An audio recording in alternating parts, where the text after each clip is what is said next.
Pada awal pagi bulan Julai 2019, ketika matahari masih belum muncul dan suasana di luar rumah masih lagi gelap yang hanya diterangi dengan lampu jalan, seorang wanita yang bernama Nguyen Thi Pong berumur 61 tahun keluar daripada pintu depan rumah sambil memikul beberapa tingkat bakul yang berisi ikan kering di dalamnya menuju ke motosikal yang diparkingkan di car porch. Jadi bila dia dah berjalan beberapa langkah dan sampai ke motor, dia meletakkan bakul-bakul tersebut di atas tempat duduk belakang motor, kemudian dia melilitkan bakul-bakul tu semua dengan menggunakan tali getah di sekeliling bakul, dan apabila dah memastikan yang bakul tu dah kukuh dan tidak bergerak, Nguyen terus naik di atas motor, dia start enjin dan terus keluar daripada rumah menuju ke pasar. Kebanyakan penduduk di Ha Tinh, Vietnam adalah terdiri daripada keluarga-keluarga yang hidupnya sederhana dan serba kekurangan. Situasi ini sama seperti Nguyen, yang di mana setiap pagi daripada hari Isnin ke hari Ahad, Nguyen akan keluar pergi menjual ikan kering ataupun ikan masin di pasar untuk menyara keluarga dia, kerana selepas suami dia terlibat dalam satu kemalangan jalan raya, suami dia mengalami kecederaan di kepala dan membuatkan dia tak boleh bekerja. So bagi Nguyen, cuti adalah perkara yang mustahil bagi diri dia, kerana kalau dia cuti,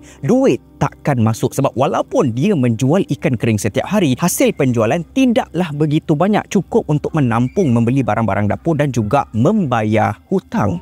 Pada awal tahun 2019, anak lelaki kepada Nguyen berazam untuk menyara keluarga mereka dengan bekerja sebagai pemandu teksi. Jadi untuk bekerja sebagai pemandu teksi, dia membuat pinjaman bank untuk beli sebuah kereta, dan kereta tersebut dijadikan sebagai teksi, dan tak sampai 2 bulan dia bekerja sebagai pemandu teksi, dia terlibat dalam satu kemalangan dan dia lumpuh.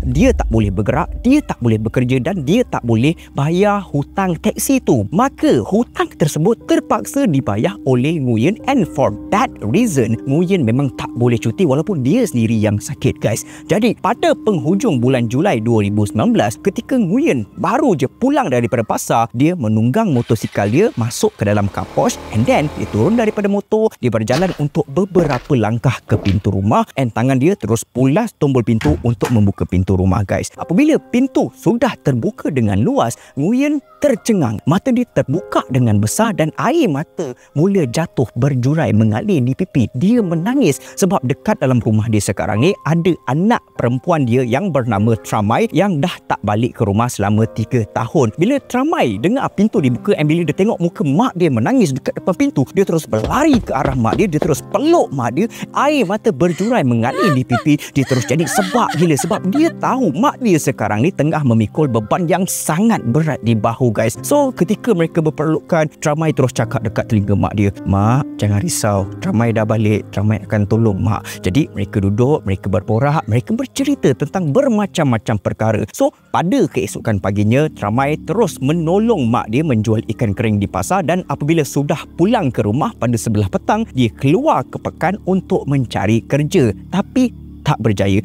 Esoknya dia buat benda yang sama. Bila dah siap tolong mak dia berniaga di pasar, sebelah petang dia keluar cari kerja pun sama juga, tak jumpa juga. Esoknya pun sama juga, tak ada. So perkara ni berlanjutan sehinggalah 2 bulan kemudian, yang di mana Tramai tahu kalau dia kekalkan hidup macam gini, dia memang tak boleh nak cari duit lebih untuk tolong mak dia. Dia pun dah usaha cari kerja tapi tak dapat, dan akhirnya Tramai meminta kebenaran daripada mak dia untuk bekerja di luar negara sekali lagi. Tapi kali ni negara yang dia akan pergi nilai currency lebih tinggi daripada Jepun, iaitu United Kingdom.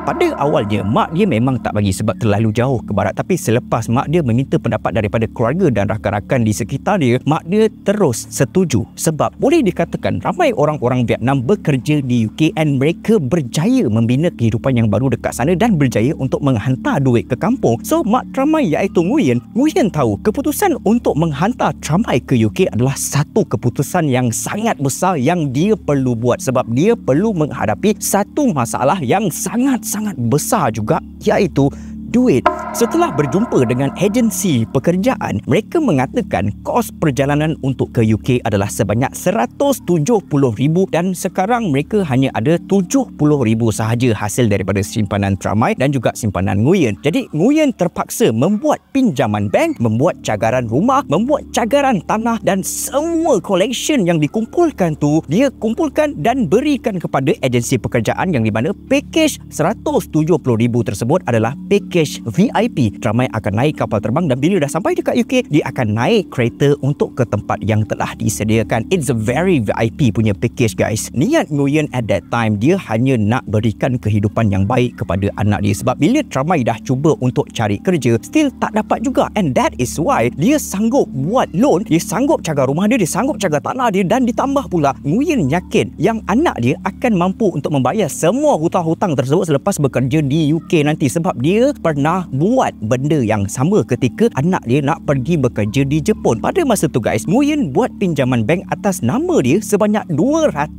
juta dong Vietnam bersamaan 36,000 ringgit Malaysia, and then dia gunakan duit pinjaman tu untuk membayar agensi pekerjaan untuk menampung kos perjalanan Tramai ke Jepun. And bila Tramai dah kerja dekat Jepun, Tramai bayar balik hutang pinjaman tu. So that is why Nguyen yakin gila yang anak dia mampu bayar, sebab Nguyen memang dah tak boleh nak handle beban hutang teksi anak lelaki dia guys. Jadi tibalah hari yang dinanti-nantikan pada 3 Oktober 2019.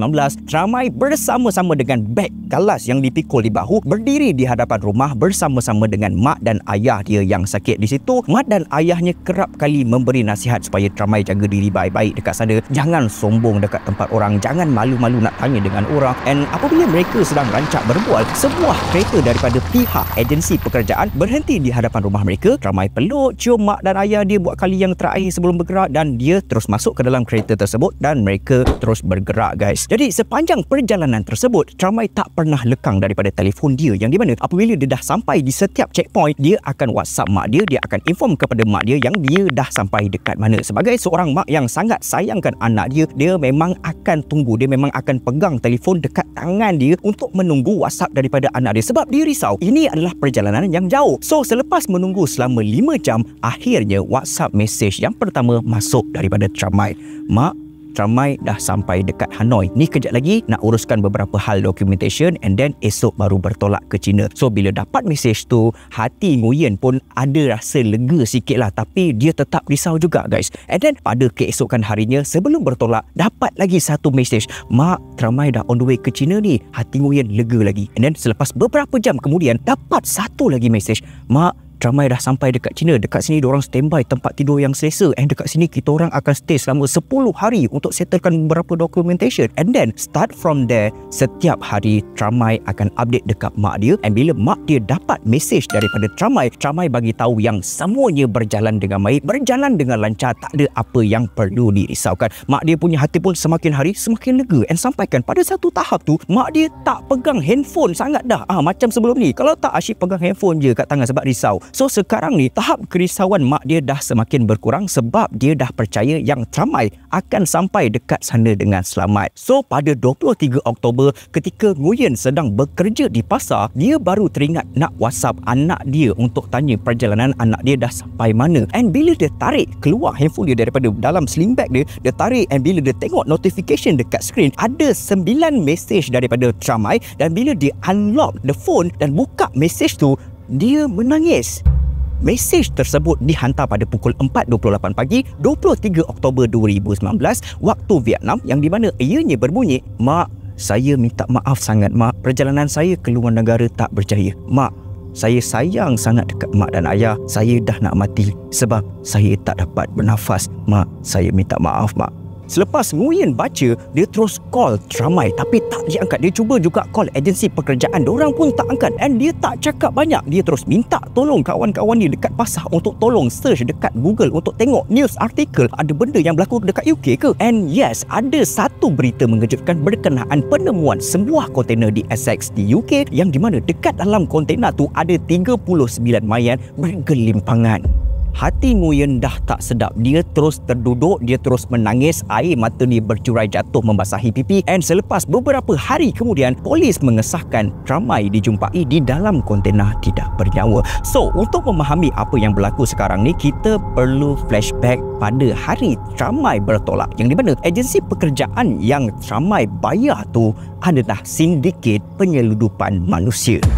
Sindiket tersebut membawa Tramai dan juga 38 orang yang lain daripada satu negara ke negara yang lain secara haram. That is why perjalanan daripada Vietnam ke UK mengambil masa sehingga 20 hari untuk mengelak dikesan oleh pihak berkuasa di setiap negara. So sindiket ni plan para migran dari Vietnam ni akan bergerak masuk ke China dengan melalui jalan darat, and then diorang akan dibawa ke Perancis dan daripada Perancis terus direct ke UK. Tapi masa diorang cuba untuk bawa masuk para migran ni ke UK, diorang mengalami satu masalah yang di mana pihak berkuasa UK dapat tangkap dorang, and then para migran ni semua dihantar semula ke Perancis, dan daripada Perancis ni dorang bertolak ke Belgium, dan dekat Belgium ni lah seramai 39 orang yang berkerayatan Vietnam termasuk sekali dengan Tramai, mereka dibawa ke sebuah gudang, dan ketika di dalam gudang mereka semua dipaksa untuk masuk ke dalam sebuah kontainer sejuk beku yang biasanya digunakan untuk mengisi produk-produk sejuk beku seperti ayam beku, daging beku, ikan beku, kambing beku. Dan apabila mereka semua dah masuk ke dalam, pintu kontainer ditutup dan dikunci daripada luar.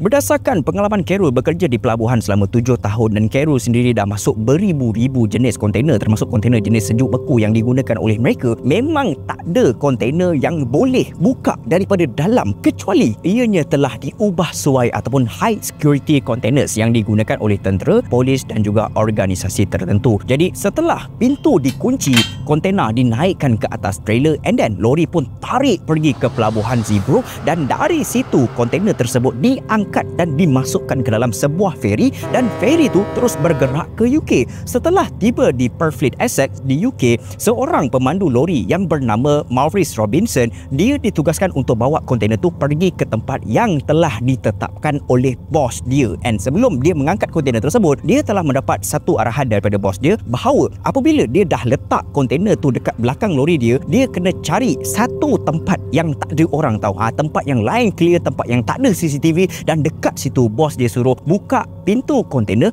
dan bagi udara kepada para migran yang ada dekat dalam kontainer tersebut. So selepas mendapat arahan, Maurice pun ambil kontainer tu di pelabuhan dan membawa kontainer tersebut ke sebuah kawasan perindustrian di Essex yang memang line clear dekat situ. And bila dia buka kontainer dekat situ, dia nampak semua orang yang berada dekat dalam tak sedarkan diri. Ada yang terbaring, ada yang terduduk, dan ada juga yang berdiri tak sedarkan diri. And tak cakap banyak, dia terus panjat naik ke atas kontainer and mendapati mereka semua tak bernafas. So dia terus jadi panik gila. Dia call bos dia yang bernama Ronan Hughes berkali-kali tapi tak diangkat. And selepas 23 minit kemudian, dia terpaksa call polis. So hasil pemeriksaan polis memang semuanya sudah tidak bernyawa dan semuanya terus dibawa untuk dibedah siasat, dan hasil bedah siasat ataupun hasil otopsi dan juga hasil siasatan pihak polis merungkai apa yang berlaku di dalam kontainer, dan ianya mengejutkan satu dunia guys. Reefer unit ataupun refrigeration unit adalah alat yang menyejukkan di dalam kontainer sejuk beku, dan ketika perjalanan sudah bermula, reefer unit mengalami kerosakan dan membuatkan kadar oksigen di dalam kontainer menurun dengan sangat pantas disebabkan oleh terlalu ramai di dalam kontainer, dan menyebabkan orang-orang di dalam sukar untuk bernafas. Mereka bergelut untuk bernafas. Jadi orang-orang di dalam tu semua tu, mereka terus bertindak untuk memecahkan kontainer dengan menggunakan tangan. Mereka menumbuk berkali-kali di bahagian pintu kontainer sehingga tangan mereka berdah, dan ada juga yang menggunakan besi tumpul untuk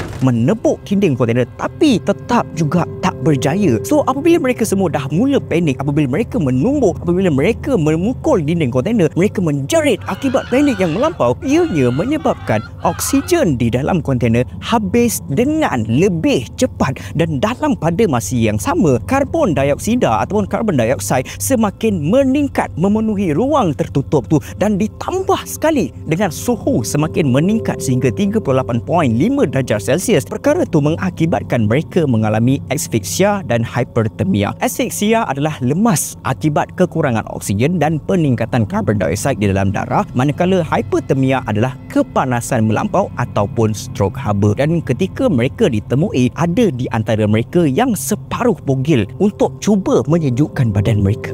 So pemandu lori Maurice Robinson dipenjarakan selama 13 tahun, ketua sindiket Ronan Hughes 20 tahun penjara, pengatur logistik Georgia Nika 27 tahun penjara, pemandu lori di pelabuhan Zeebrugge di Belgium iaitu Eamon Harrison 18 tahun penjara. Dan lagi 7 orang di Vietnam juga ditahan, termasuk sekali dengan penyamar agensi pekerjaan yang Nguyen Bayar tu. Selepas berita tentang kematian Tramai sampai ke keluarga dia, mereka terus membuat upacara penghormatan terakhir walaupun jasad dia masih belum pulang ke Vietnam. Mak dia terpaksa untuk menghadapi penderitaan emosi selama berbulan-bulan dan juga terpaksa untuk membayar hutang yang dibayar kepada agensi pekerjaan ataupun sedikit penyeludupan manusia tu demi menampung kos perjalanan Tramai ke UK yang tak berjaya tu guys.